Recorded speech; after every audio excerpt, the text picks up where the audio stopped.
खत्म वहाँ पर हुई थी जहाँ सचिन ने हमारी निया को प्रपोज कर दिया था उसकी गर्लफ्रेंड बनने के लिए, लेकिन निया ने उससे कुछ टाइम मांगा था क्योंकि उसने इस बारे में सोचा नहीं था और सचिन भी तैयार हो गया था। अगले दिन सचिन और निया मस्त अपने सेट पे जाते हैं, लेकिन सेट पे उन्हें एक और ड्रामा मिलता है। जो हमारी निया की वो क्लासमेट थी ना, जब खुरक खुरक करती थी, वो वहाँ पर होती है और वो बताती है कि अब से इस फिल्म में जो नेगेटिव रोल का किरदार है वो वही कर रही है, विलेन का किरदार, और ऐसे करके हमारी निया को चिढ़ा रही होती है। लेकिन निया और हमारा सचिन ना उसको भाव तक नहीं देते। वो कहते हैं वैसे तुम विलन का ही किरदार कर सकती हो, पर मुझे लगता नहीं है कि तुम एक्टिंग भी कर सकती हो। वो उल्टा उसी को चढ़ा के दोनों वहां से चले जाते हैं। और होता भी ऐसा ही है, जब एक्टिंग करने की बारी आती है तो वो क्लासमेट इतनी गंदी एक्टिंग कर रही होती है, इतनी गंदी एक्टिंग कर रही होती है कि उसको देखने के बाद सचिन और पूरा क्रू सोच रहा होता है कि ये कहाँ से आ गई। यहाँ तक कि डायरेक्टर भी बोल रहा होता है कि इसको कास्ट किसने किया है, तो प्रोड्यूसर बताता है कि इसके जो फादर हैं उसने इस फिल्म में सबसे ज़्यादा इन्वेस्ट किया है और उनकी रिक्वेस्ट पर ही इसको एक्सेप्ट कर लिया गया है और हम इसे हटा भी नहीं सकते हैं। सारे रीटेक लेने के बाद ना डायरेक्टर इसको जाने को बोल देता है,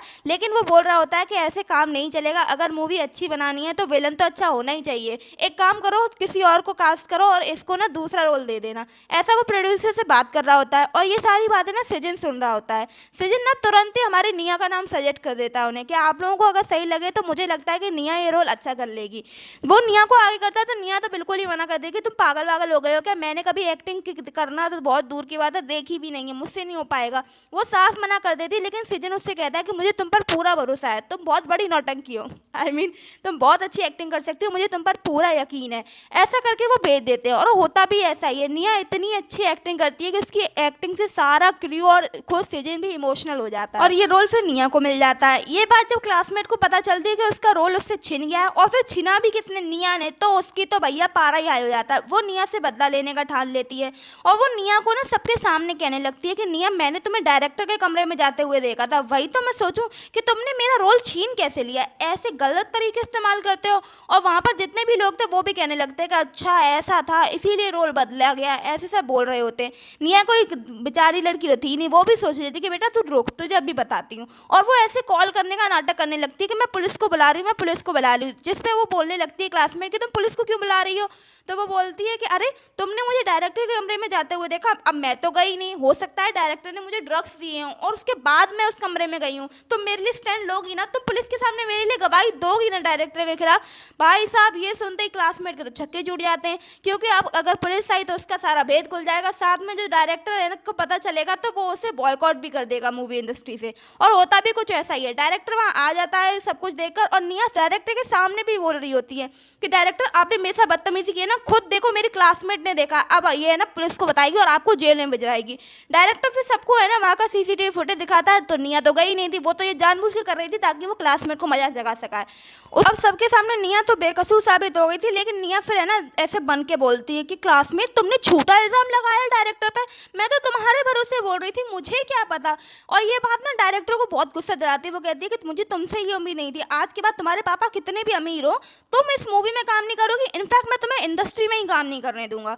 ऐसा कहकर वो क्लासमेट का तो भैया करियर भी खत्म हो गया था, बेचारी का इस मूवी में रोल भी खत्म हो गया था, मतलब एक्चुअल जो सीरियल था उसमें भी, यानी क्लासमेट का पत्ता तो यहाँ से साफ हो गया था। इधर जब निया जाती है हमारे सचिन के पास, तो सचिन सबसे पहले उसे चेक करता है क्योंकि उसे ये बात अभी पता चली थी और वो शूट में था तब। वो कहता है तुम ठीक तो हो, उसने तुम्हें कुछ किया तो नहीं। तो निया बोलती वो मुझे कुछ करेगी, अरे उससे पूछो कि मैंने उससे कुछ कहीं किया तो नहीं। तो वो बोलते हैं तुम्हें मेरी बड़ा फिक्र बहुत है। जिससे सचिन बोलता है फिक्र क्यों ना होगी, तुम मेरी गर्लफ्रेंड जो हो। तो वो बोलती है कि मैंने क्या हाँ बोल रही हूँ तुमसे, मैं अभी तक तुम्हारी गर्लफ्रेंड बनी नहीं हूँ। मतलब वो दोनों बहुत ही क्यूट सा बॉन्ड शेयर कर रहे होते, इनडायरेक्टली वो दोनों गर्लफ्रेंड बॉयफ्रेंड तो थे ही। अब सेकेंडरी विलन की तो एंट्री खत्म हो गई थी, अब एंट्री होने वाली थी शानी की। तो शानी शाम को आती क्योंकि इस मूवी में वो फीमेल लीड का किरदार कर रही होती है। उसने भी सोच लिया था कि वो निया को मजाक जगा कर ही रहेगी और ऐसा होता ही है। शूटिंग में ना उसको निया को 3 थप्पड़ मारने थे, लेकिन वो एक्टिंग करनी थी, पर वो निया को इतनी बुरी तरह थप्पड़ मारती है और जो सचिन था वो भी कुछ नहीं कर सकता था। फिर जैसी एक्टिंग मतलब शूट कट होता है वैसे सचिन पहुंच जाता है निया के पास और वो शानी को कुछ कहने वाला था कि फिर निया मना कर देती है। वो कहती है कि ये एक्टिंग ही तो थी, इसमें वो कुछ कर नहीं सकते हैं। बाद में ना हमारी निया को वो बर्फ लगा रहा होता है उसके गाल पे, क्योंकि इतनी बुरी तरह उसने थप्पड़ मारे होते हैं, और बोल रहा होता है कि तुम ऐसे चुप कैसे रह सकती हो। यही बात हमारी निया की सबसे अच्छी तरह, वो कोई बेचारी ऐसे टॉर्मेटाइज लड़की नहीं थी, वो है ना सबक सिखाने वालों में से थी। तो वो कहती है तुम्हें क्या लगता है, मैं भी अपॉर्चुनिटी का इंतजार कर रही हूँ, मैं भी इसे मजा सिखाऊंगी, जैसे इसने थप्पड़ का फायदा उठाया ना मैं भी कोई ना कोई फायदा उठाऊंगी, देख लेना तुम। वो दोनों ऐसे करके अपना प्लान बना रहे होते हैं। फिर सिजन बताता है कि उसे आज पूरे दिन एक्टिंग करनी है तो वो अपना काम करके घर पे चली जाए, ऐसा बोल देता है वो। इधर निया का शूट का टाइम हो गया था इसीलिए वो वहाँ चली जाती है, लेकिन अंदर शूट चल रहा होता है इसीलिए वो बाहर खड़ी होती है और फिर वहाँ पे उसे कार दिखती है तो वो उस कार की तरफ देखने जाती है कि तभी यहाँ पर हमें एक और लड़का दिखाया जाता है जिसका नाम है चीमो। तो इस फिल्म में जो सेकंड लीड का रोल कर रहा है वो यही आदमी है और ये बहुत ही ज़्यादा फेमस है। हमारी हीरोइन तो उसको देखकर कहती है, अरे तुम हो, मैं तो तुम्हारा कब से एक ऑटोग्राफ चाहती थी, प्लीज़ अगर हम अगली बार मिले तो एक ऑटोग्राफ तुम दोगे ना। और यहाँ वो गलती से गिरने वाली होती है लेकिन चीमो उसे संभाल लेता है। तो आपको क्या लगता है इनके बीच कुछ केमिस्ट्री चलेगी? अरे कुछ नहीं चलेगी यार, लेकिन जेलसी ट्रैक तो आएगा ही ना। तो उस ट्रैक के लिए मेरे चैनल को सब्सक्राइब कर लो, वीडियो लाइक कर लो। तब तक के लिए बाय। चैनल सब्सक्राइब कर लेना, बाय।